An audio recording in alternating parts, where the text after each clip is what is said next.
welcome back. So since the last video, engine and training's been pulled out. My dad came down and gave me a hand with that. Went really smooth. I was surprised how fast. I was also very surprised with how clean the interior actually was under the carpet. No rust, no nothing. The sound deadening was actually in really great shape until this side came out during pressure washing, but it is what it is at this point. So before I get started, got a new die from JD² for my bender, and I'm going to show you how I set those up when I first get them. So this is my JD² Model 3 bender. It's got the brand new 1.5" die. This is what we're building the cage out of. Normally what I do is go through and I do two things. I'll make a template so I have a curve that I can use on the truck to kind of have a physical tube to hold in there and see what I'm working with like the radius. And then the other thing I do is I use that tube template that I'm making and I reference where the actual bend start is. A lot of people work off this edge, but for me, I've noticed the actual start is more back in this area. So I'll use that template to figure out where that bend start is so I have more consistent measurements later.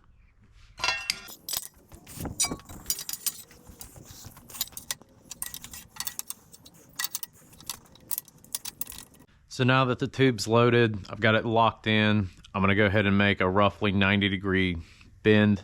That'll be my template from here on out that I'll use for anything 1.5". I'll have a nice piece of tube that I can carry in the truck, use for references, use it for laying on the ground. I can show all that later on how I go about measurements, but let's get this bent and we'll go from there.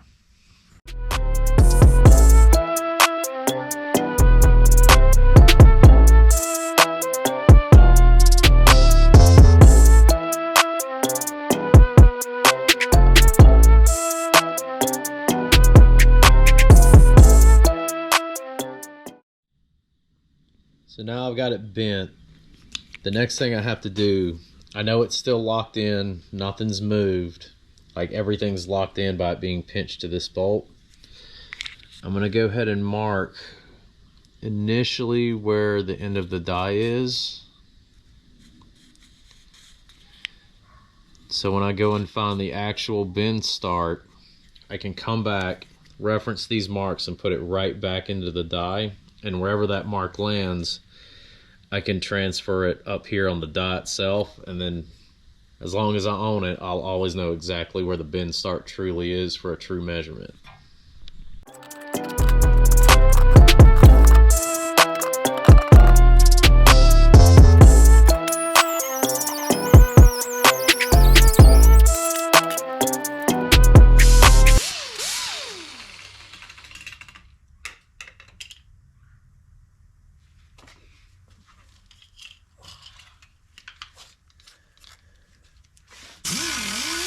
So now that I have the tube bent and cut down to the size that I want to keep laying around as a template, you can see where I have the original mark here where it lined up with the bender.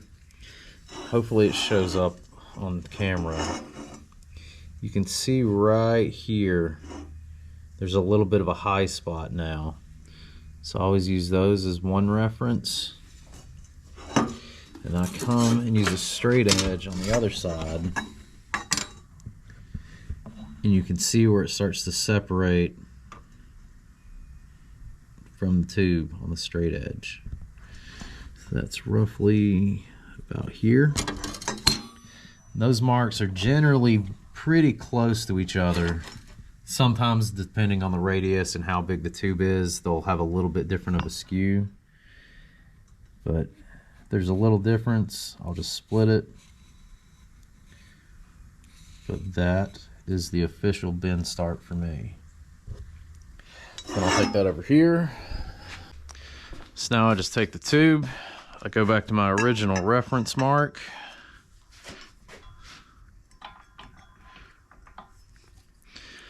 Now I can mark the true bend start on my die. Grab the file that I forgot.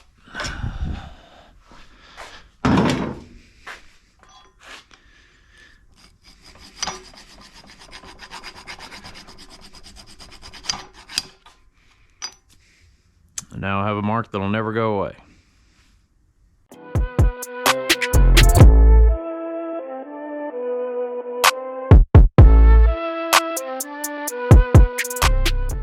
So after fumbling around in here with that template that I bent earlier, just getting an idea of what I think the cage needs, where it needs to land, preferences, all that.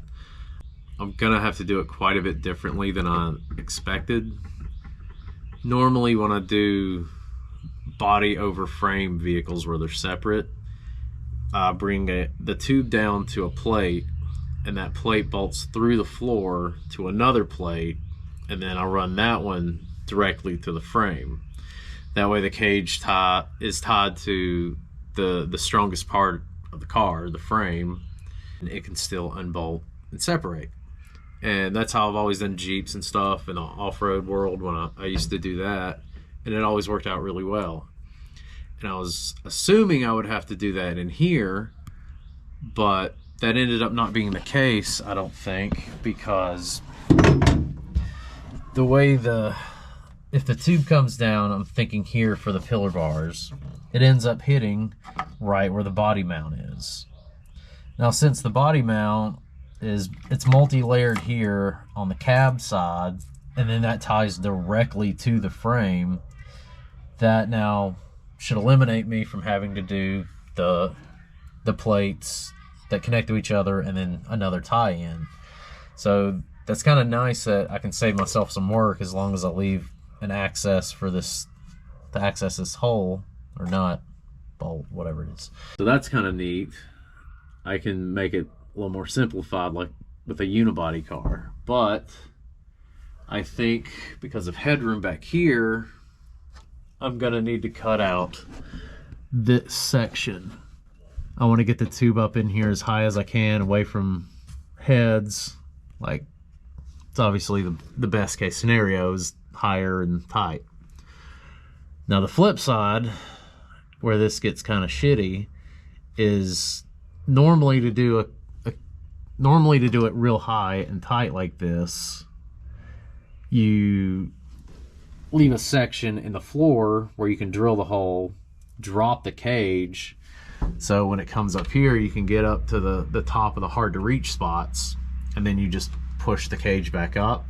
You'd slide your cage plate under and weld it in.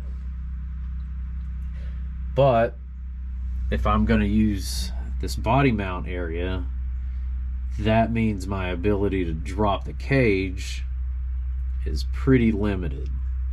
If I get it close to here, then I can use a ratchet strap before the dash bar goes in and suck it in and get maybe 3/4 of an inch there, which sometimes that can make or break a situation to reach. But if it's not enough, and especially like this one's a little more awkward back here, and then getting up in this crevice, I don't know if I'm gonna have enough room to get my down bars, because they're gonna be primarily on the back side of the tube, and to tie those down to the frame, I don't think I'm gonna be able to have enough room. So if that's the case, then the next option is I have to cut the roof off, which I've done before. I just don't want to go that route immediately. I wasn't trying to take the windshield out, but that might be what's gonna happen. But I think first step is just lay out some cage plates of what I think is gonna work for the design I want to do, and then start laying out the main hoop. And then once I get the main hoop in and set in, that'll kind of tell me a little more on what I think the rest of the cage is going to go like. But I'd say the first step is going ahead and cutting these sections out.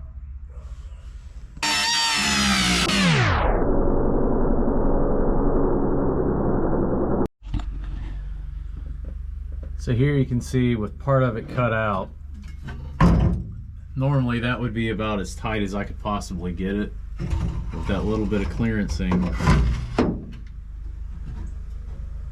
I can split it to where I can probably get almost the same amount of headroom. Get it to pocket up in there real nice and tight. So my plan for the rear plates, I'm gonna want the tube, I think, to land roughly here. And then, well, let me mark this.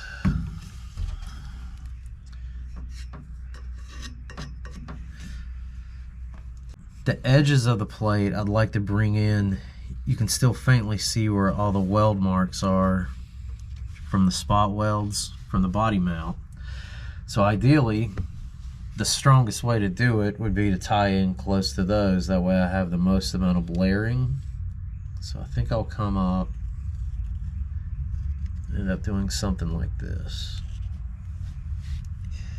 I can let my tube hit here, and then I can put another hole just next to it so I can get a socket on here if need be later. Or I might redo everything to where there's no need to and I can just eliminate it altogether. So it's been several months since I've been back out here and filmed anything. I ended up getting a hernia since the last time I was out, and it's really put a damper on things between being out here, work, everyday life. But I ended up having the surgery last week. Still on the recovery, so I'm taking it real easy, but I wanted to at least get out here and take some measurements to do some CAD work while I have a few more days off of work. So let's make some templates. So after giving it some thought, I think what I'm going to end up doing, because the body mount bolts were kind of a weird thing given the area they're at, is basically where I want the tube to land for the main hoop. I think I'm just going to end up making a spacer for this so I can still bolt straight through the cage plate to the body mount, and it'll all be one go. Everything's tied together. And I'm just going to end up making the hole just big enough for that so I can bring the down tube in. I'm not sure forward and back how far, but it'll end up being really close to this. So I want to make sure I have enough room. And then I'm hoping, since I don't think I'll be able to drop it down here, I'm hoping I'll be able to drop the front of the cage, and that might tilt the back away from the cab enough to get the weld in. But worst case scenario, I'll cut the roof off. I really don't mind. I've done it before on a much larger car, so standard cab truck should be no issue.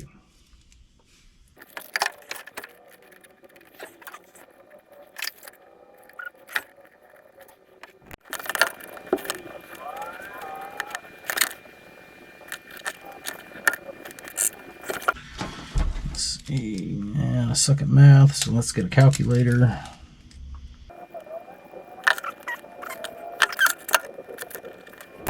Alright, so even though these are pretty basic brackets, I still want to make them out of cardboard so I can have something physical to sit in there, make sure it's all good before I commit to putting them in CAD. I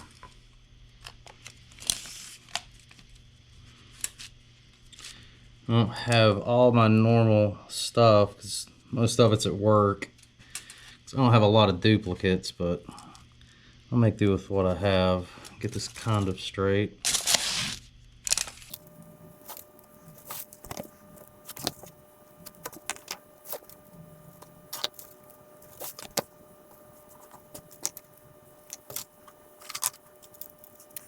I don't have a circle template, so just find something round.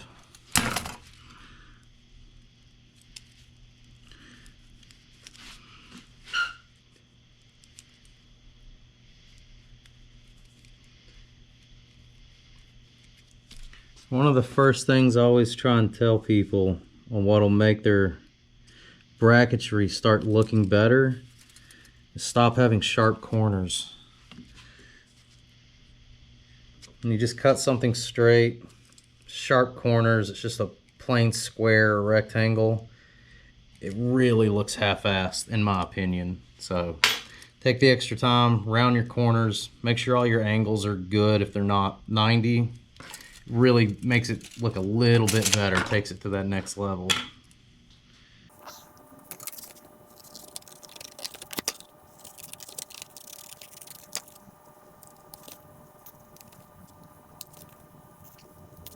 So don't forget,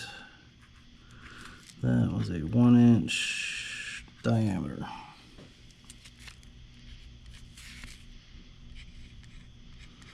I don't know the through bolt size, so I just know the center mark of where it'll end up getting drilled. I'll look it up online to know the diameter, to know what to make that. So there's the rear.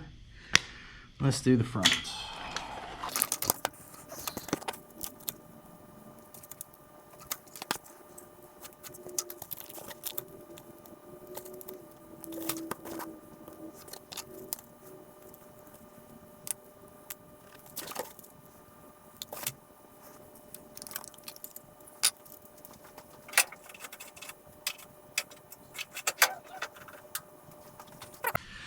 So again, since I don't have my circle templates, just finding anything that's round helps. And I have 3.5 inches from top to bottom, and that's pretty much exactly what this is. So I got kind of lucky on that. It'll be good enough to give me a good visual. I can refine it on the computer.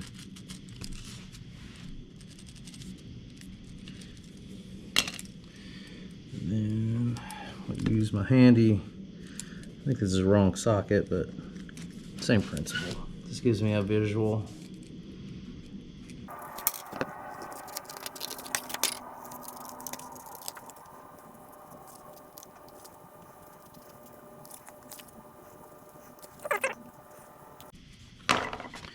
All right, so pretty basic looking, but now I have a visual I can throw in here and make sure it's what I want.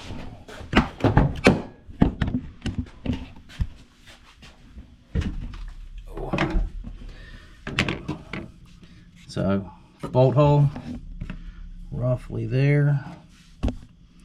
That'll give me a nice pad. I can make a small break here for this roll that spans me over to this other side across the pinch weld. I can stitch that in real nice, get both areas, and then that'll leave me plenty of area past about here.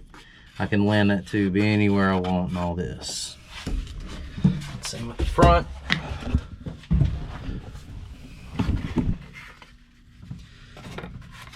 Bolt centered up,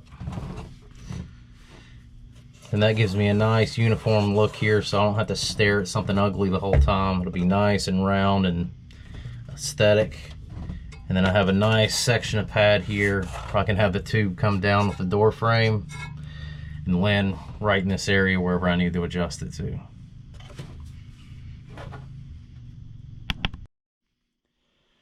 So even though I've been down, like I said, for the hernia, I have been making some progress, at least on buying some stuff. I know it's not as cool as building stuff, but a few things I got. I ended up getting this front sump oil pan from Canton. I'm gonna pull it out.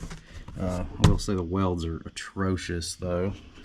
Quartermaster bell housing.